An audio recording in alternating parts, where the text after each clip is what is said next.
So now you compare these two stories side by side. One went out of business and one produced millionaires. And the difference between them was how they thought about security. Obviously, there were differences in their business too, but that is an amazingly powerful idea that no matter what business someone is, no matter how large your company is, no matter how many people you have, how much money you have, how many resources, whatever, you are in full control of your attitude towards security. And the companies who prioritize it and see it as part of their mission, good things come from it. And the companies who don't, good things don't come from it.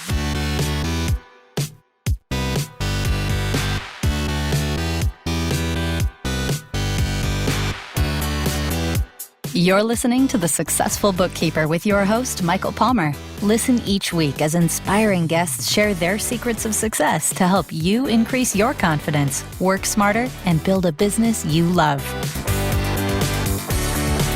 This episode of The Successful Bookkeeper is brought to you by PureBookkeeping.com, the proven system to grow your bookkeeping business.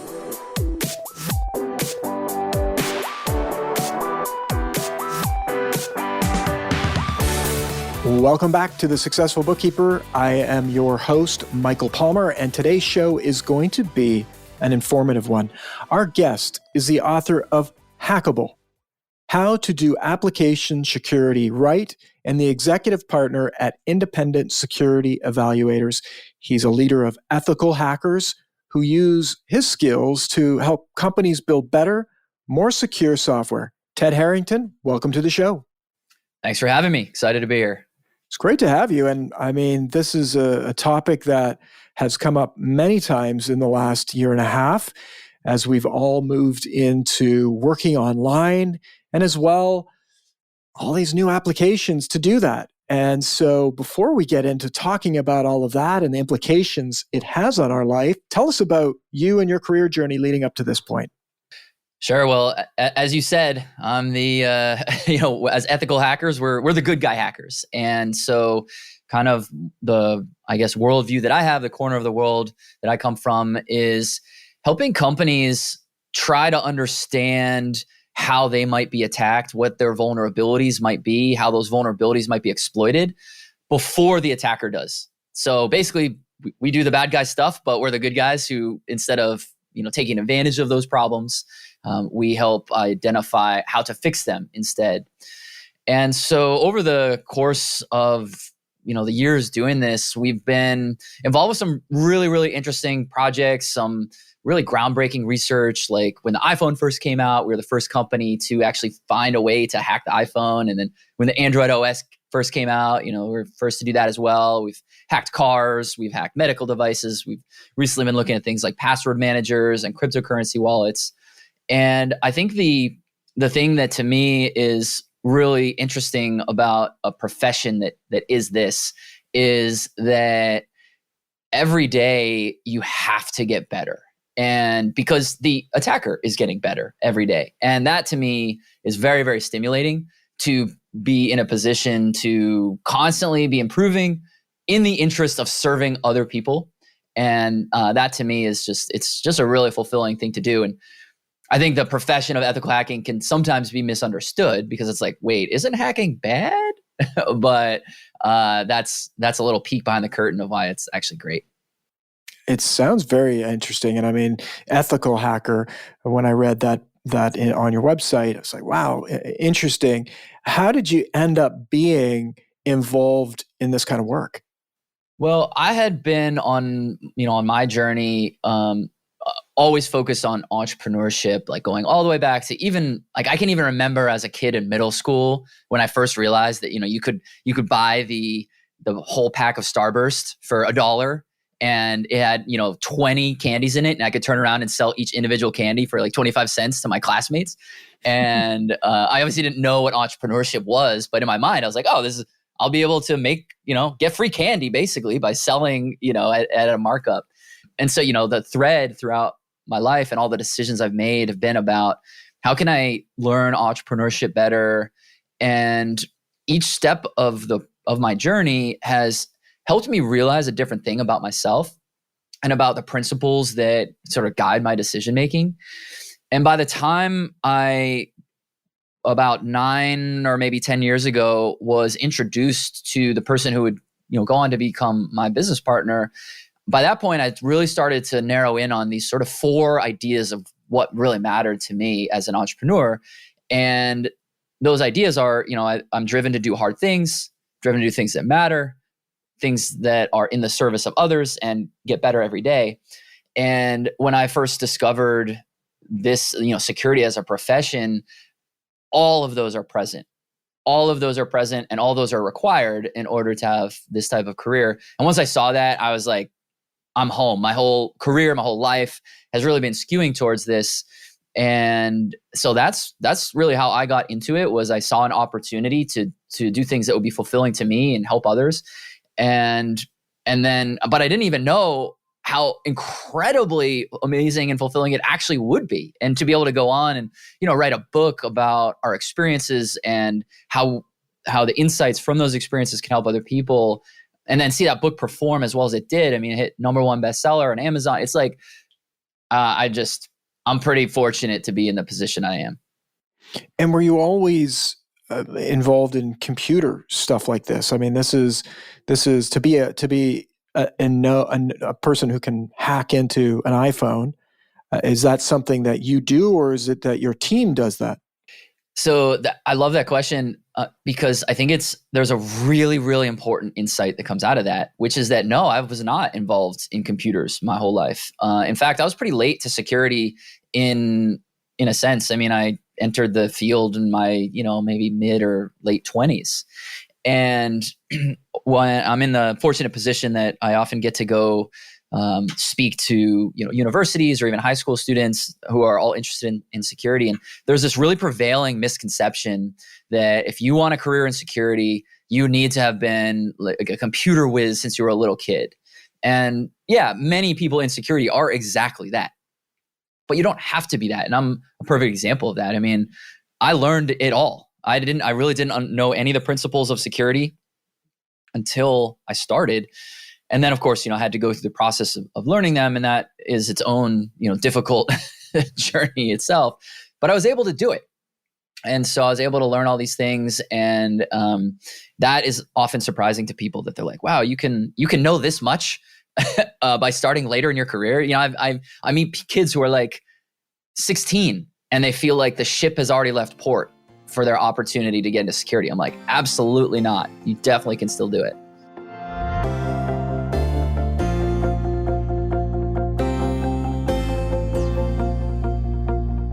Amazing.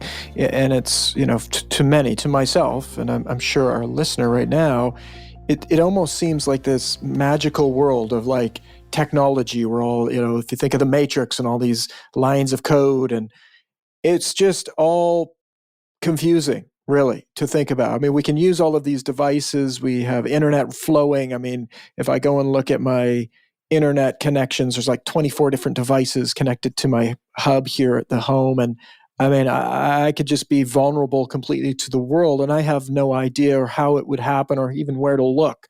So I can imagine your profession is only getting more important and more prevalent in every business out there because of these, as you say, hackers that are not ethical hackers who are trying to create harm and steal and do all these different things that are going to be not good for business, are out there getting more in the know than we are as small business owners in our home. Absolutely. Yeah, I think the metaphor around this idea that I often think about is, so we're in the game, right? The game is going on. There are the opponents, which are the attackers, and then there's those of us that are the victims and defender side. We're in the game, but the difference is that the two teams competing in this game don't both necessarily understand the game that they're in. So the attackers, there is no question on the attacker side what they're doing. They know what they're doing. They're all motivated by different reasons, and it would be wrong to say that all attackers are motivated by the same thing. They all have different motivations, but they're all pursuing their motivations, and they're actively doing this. But when you look at the other side of the equation, the victims and those trying to help defend the victims, there's not consensus that this is happening. So imagine that. Imagine it's Super Bowl Sunday and, one team lines up on one side of the ball and they're ready to run the play that they've been practicing all season. And the team on the other side of the ball is like, oh, we still haven't gotten ourselves a linebacker yet because we're not really sure the business case for why we need a linebacker.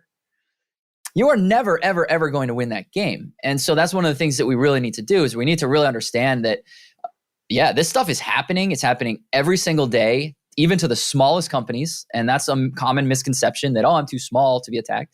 And it is a real challenge. And I don't relish sharing that sort of scary perspective.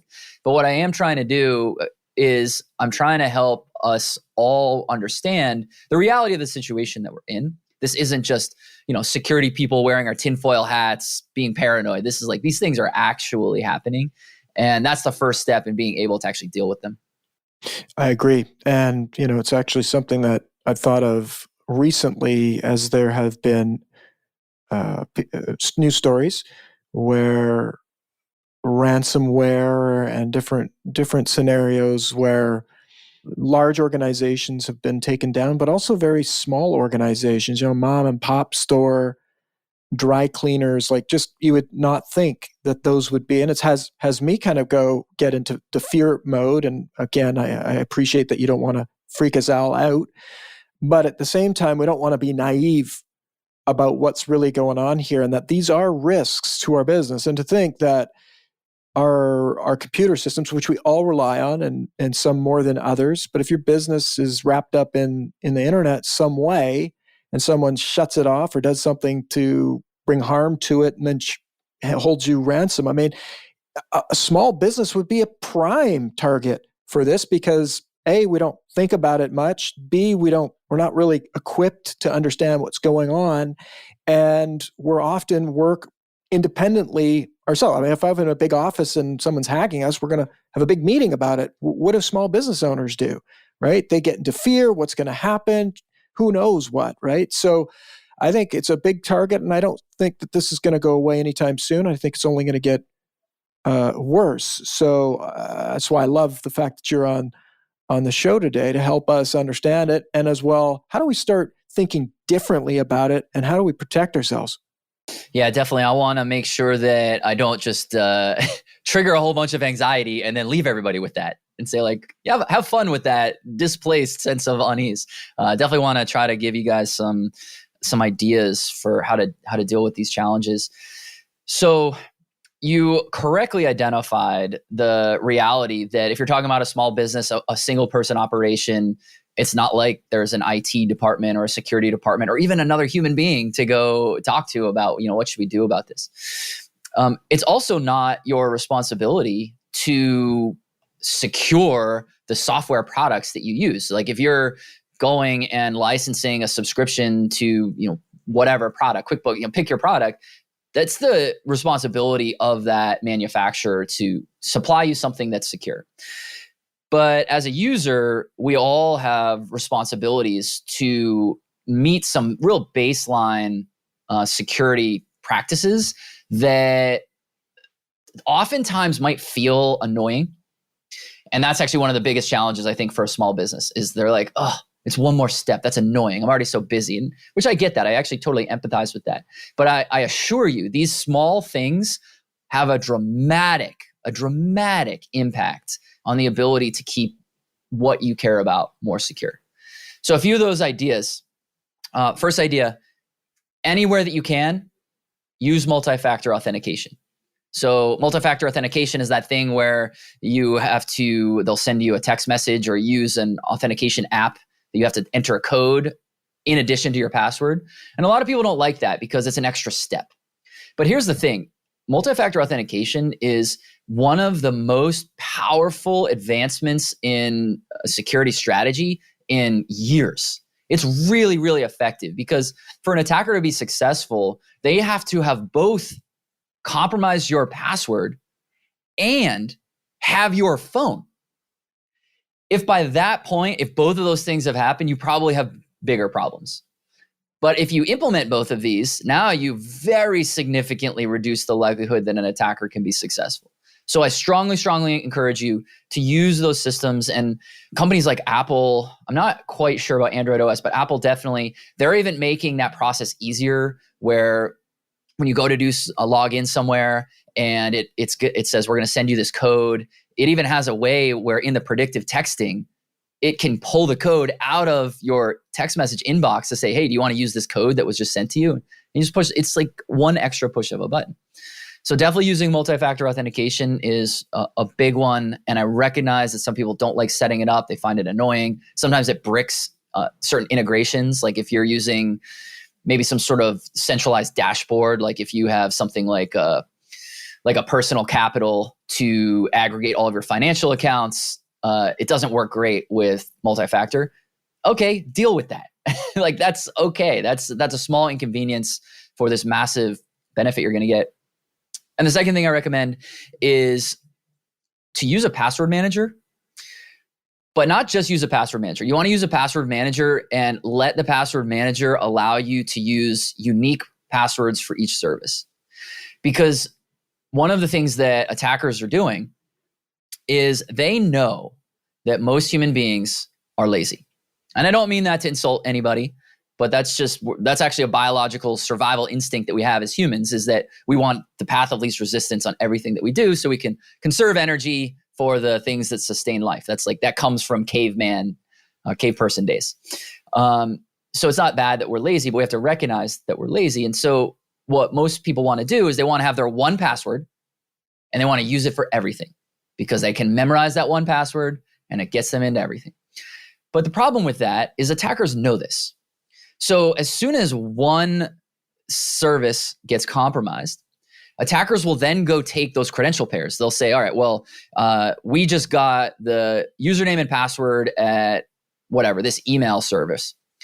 We're going to now try it on every banking service, every credit card service, all financial, pick your whatever app, because they know that person probably is reusing those same credentials somewhere else.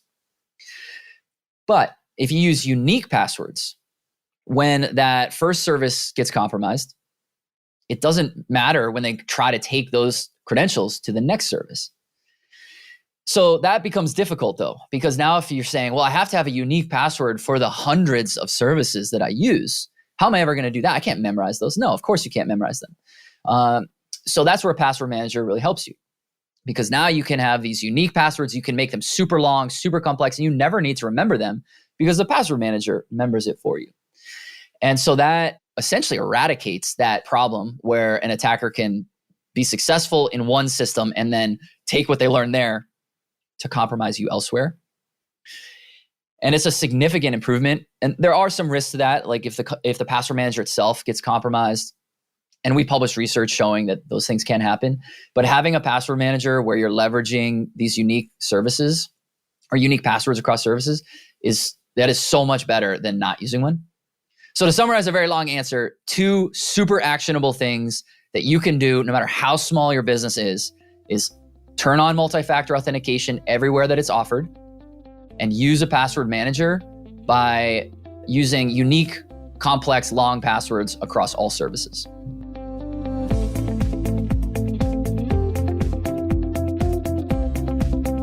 Remarkable. It is fantastic that we have 2 very, very clear things we can do. Some of it's a little bit complex, time consuming, but again, the reward is great in terms of peace of mind and security, which I think many of our listeners will agree with. One of the things that as I'm listening to you that come up is because I do get this whole multi-factor authentication, dings on my phone, and I've seen all of that work myself. But sometimes there's systems that need to have someone else log into them. It's just they don't have extra users, or they haven't figured out that people need to have collaboration happening. How do you deal with when you need multiple people, maybe even in different parts of the world, that have to log into a particular account, but if you put they won't have my phone. So it creates this like barrier that then you have to open up or degrade your security because of this app. Yeah. Well, I'm going to answer your question directly, but I first want to challenge the assumption that's in that, because I don't believe that there is an app out there that only allows for a single user. Now, they might want to charge you for additional users, and people might not want to do that. That's a different problem. If what we're saying is, hey, we're trying to cut corners, we're trying to reduce costs, so we're going to inherently violate not only our own security model, but also the end user license agreement of this application, that's really a different question. And so, but I get that. I mean, I understand it, especially when some of these services, depending on what the service is, might be, hundreds of dollars a month. You might look at that and be like, can I maybe, fly under the radar here and just share credentials? And, but if security is the priority, everybody should have their own accounts. And the reason is, when you're sharing accounts, you're ultimately, you're increasing the opportunity for compromise. Because let's say now there's 3 people sharing those account credentials. They each independently have machines that could be compromised. They each independently might be clicking links they shouldn't, downloading attachments they shouldn't, et cetera. So I'm opposed to the idea of shared credentials, or I'm opposed to the idea that we must share credentials. But if we have to share credentials, there is actually a way that you can still implement multi-factor authentication, which is by using an authenticator app.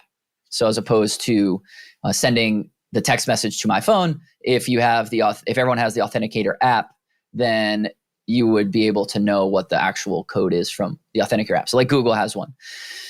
But I say that with the big asterisk that if we're trying to share credentials, we've kind of already lost the security game. So what we shouldn't be thinking is, how do I share credentials and get multi-factor? Because it's sort of inverted to think about it that way. Very interesting. I mean, it comes up, and I would imagine many of our listeners who work with many small business owners are bookkeepers, right? And they have to get access. Often the business owner will want them to get access to different invoices or accounts and these sorts of things. It happens with our business. And so it's good thinking here to think about it differently and ask the question, are we doing it because we're trying to save money? Are we doing it because we just haven't thought of the right way to do it, or a more, maybe it's more complex way to do it, but it's the right way to do it? I like the challenging on the thinking.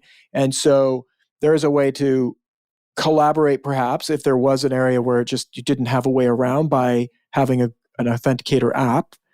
But then again, that kind of defeats the purpose of the security, because if it's like giving away the keys to the house, you don't know where that key is right now. Right. So very good. That helps me, and hopefully it helps the listener thinking selfishly my own problems and challenges here. I'd love to hear a story of maybe a smaller business that you've come into contact with that would be relevant and maybe similar to the types of businesses our listeners have. What was it that happened? Why did it happen? And what was the impact of their business? In terms of an incident? Yeah. Okay. Well, there's a company that we worked with and the story I'm going to tell you about has to the makeup of this company might be different from the types of businesses that make up your listeners. I don't exactly know every type of business that would be listening, but what I want to point out in this story, the key here is the mindset. So there's a company that we worked with who made a medical device, or they were in the process of developing this medical device, and they wanted to essentially take it to market so that it could be used on patients. And there's a whole process around that where the Food and Drug Administration actually evaluates the security implications, and they have to sign off on that as part of all the other things to sign off on too, as well as like, is this going to actually help patients? Are we sure this will do no harm? All that kind of good stuff. But security with any sort of tech that's going to interact with patients is a part of the FDA's mandate right now. And so we were working with this particular company, and they hired us to do what's called a security assessment. And so that's basically where we will actually come look at the way a system works and try to find the different security vulnerabilities in it, and then of course advise on what the problems were, how serious they are, how to fix them, and then ultimately once they fix them, help verify that yes, in fact, the remedy worked. So at the conclusion of the effort itself, I found myself in this really big, classic corporate boardroom, and the company was relatively small, even though a medical device business, once it goes to market, becomes big very quickly. They were pretty small because they were still pre-approval. And so in the room was basically the whole leadership team. There were maybe 6 or 8 people, I don't know, of the C-suite. And we were walking them through the different exploit scenarios that we saw. Now, this particular device is what's called a drug infusion pump. So it literally injects morphine into your spine. And so we weren't just looking at things like, oh, how could someone, I don't know, maybe make it unusable or whatever. We were looking at things like, how could someone manipulate the dosage and in a way that would hurt or potentially even kill a patient? Like, we were really interested in the safety implications. And our research actually found a number of ways that you could do that you could do exactly that, like actually hurt patients. And so we're walking through the sequence of events and how an attacker might exploit some of the vulnerabilities that we discovered and what the outcome might be to a patient.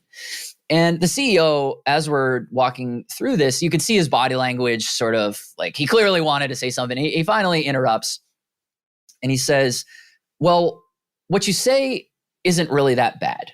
Now, keep in mind, this is a thing that injects drugs into your spine, and we've just showed how someone could administer a lethal dose. So of course, we're very interested in how that's not that big of a deal, needless to say. And so we encourage him to elaborate, and he says, look, let me explain it this way. He says, I drive a BMW, and I love that car. I would never want to see this car get scratched. He says, theoretically, someone could haul a piano up onto the roof of our building, throw it off the building, onto my car, and completely destroy my BMW. He said, that could happen, but I'm just not that worried about that.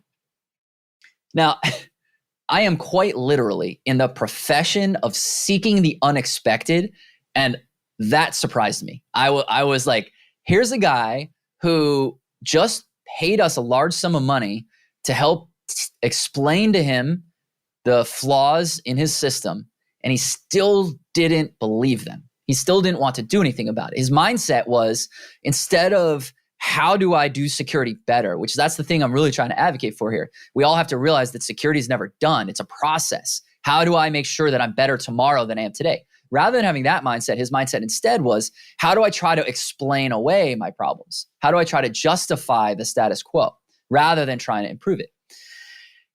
So needless to say, when he didn't really fix any of the problems, unfortunately. And then when they went to go to the FDA to try to get approval on the device, and of course the FDA asked about security, and he tried similarly to say, well, we have some issues, but here's why they're not a big deal.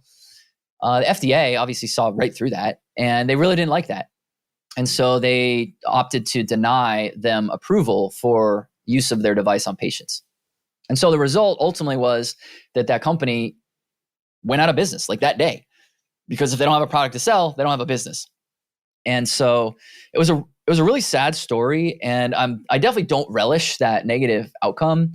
As an entrepreneur myself, I certainly embrace failure, but I want to celebrate entrepreneurial success. And the reason I tell that story, even though maybe listeners might not be in the practice of building hardware devices or medical devices or even building things that have to do with software, everyone listening to this has full control over their attitude about how they think about security. And this individual was, I think, a really great example of somebody who saw security as an annoyance, who saw it as something that maybe gets in the way of his ability to achieve his mission, rather than as something that could help his mission. And so there's also a contrasting story that's way less dramatic, but has a much cooler outcome, which is there was another company that we worked with, and we were performing security assessments for them. And each time we went through that process of presenting results, they got right to work, right? They said, all right, well, here are the issues. You've showed us how to fix them. We'll go fix them. Okay, we fixed them. Can you verify it? And they were a small business, and they didn't have a ton of money. They didn't have a ton of person power or a ton of resources or time. but they still understood that security was important because of their own core values, right? They stood on ideas like put the customer first and quality and excellence and all of these ideas that I think most companies resonate around in some extent. And they saw that security was a way to really live those core values. And so they kept investing, doing the hard work. And it was really unpleasant for them at times, right? They had to be in those uncomfortable moments of like, man, we did something wrong, or I don't know how to do this, or I have to set up this complex thing, or I just have to do it the way that is maybe a little harder than I might be used to, but they did it. And then after a few years of that, they were actually acquired for an enormous amount of money. And now, of course, I'd be crazy. I'd be absolutely foolish if I was to suggest they were acquired just because they took security seriously. But they wouldn't have been in the conversation if they hadn't been able to convey that to this buyer, because the buyer is a very sophisticated company. And that buyer is sophisticated. They evaluate a lot of companies they consider buying. And when they come across a company like this one who thought about security in a way that was part of their business and part of their mission, that really resonated with the buyer. And so, of course, they had to have everything else, stellar, executive team and sound business fundamentals and all that stuff. But ultimately, they got acquired. And so now you compare these two stories side by side. One went out of business and one produced millionaires. And the difference between them was how they thought about security. Obviously, there were differences in their business too, but that is an amazingly powerful idea that no matter what business someone is, no matter how large your company is, no matter how many people you have, how much money you have, how many resources, whatever, you are in full control of your attitude towards security. And the companies who prioritize it and see it as part of their mission, good things come from it. And the companies who don't, good things don't come from it.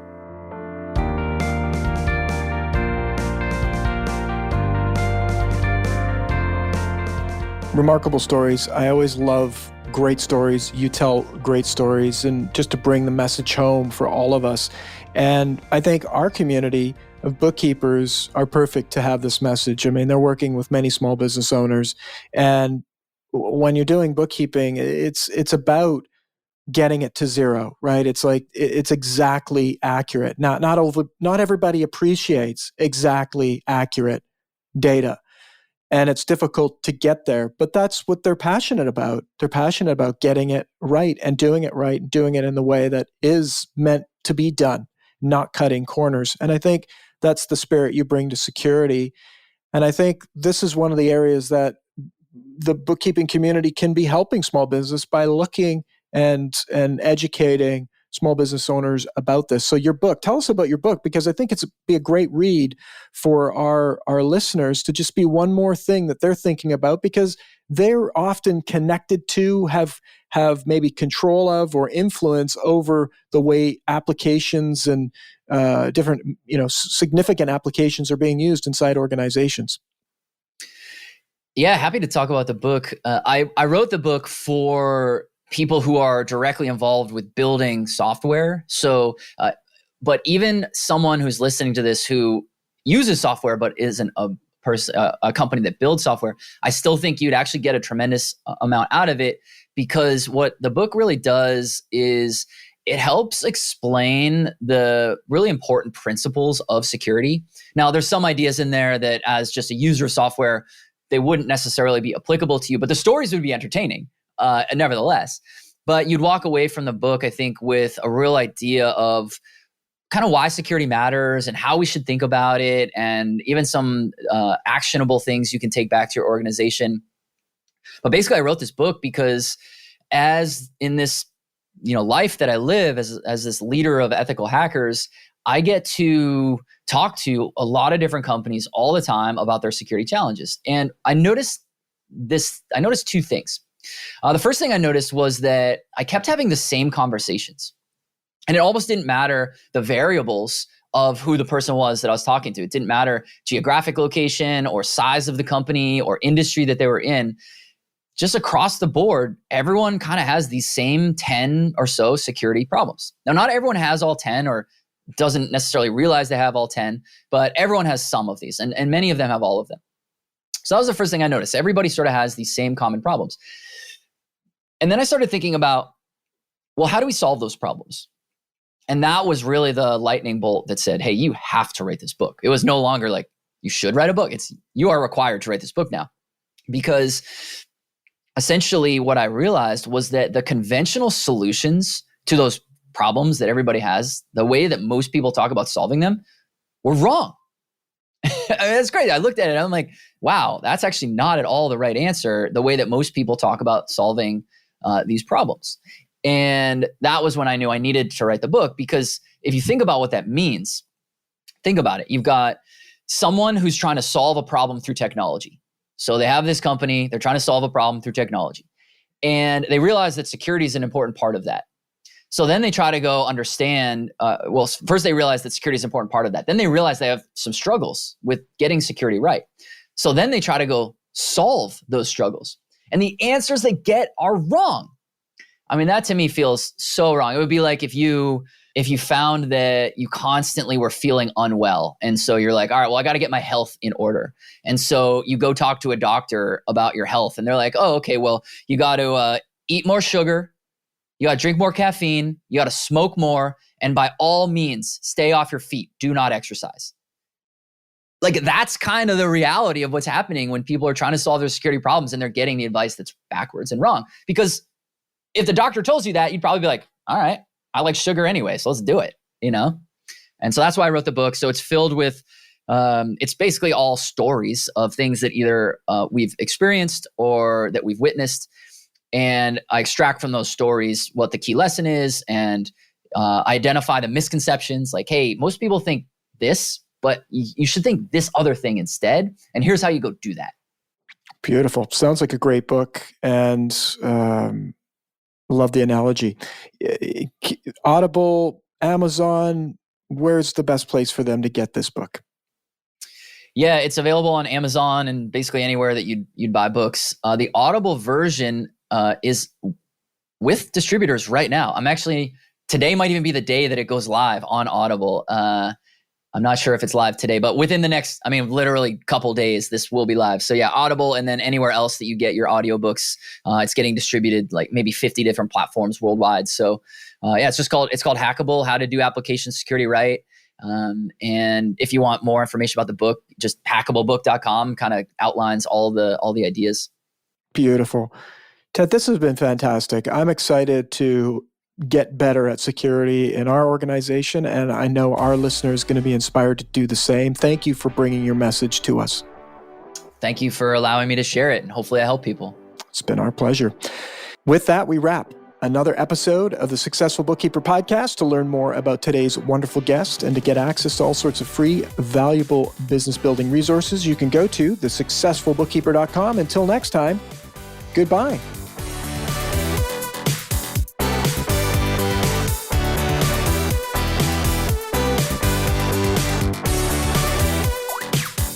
You've been listening to The Successful Bookkeeper with Michael Palmer. For more information and to download the resources mentioned in this episode, please visit us at thesuccessfulbookkeeper.com. Thank you for listening.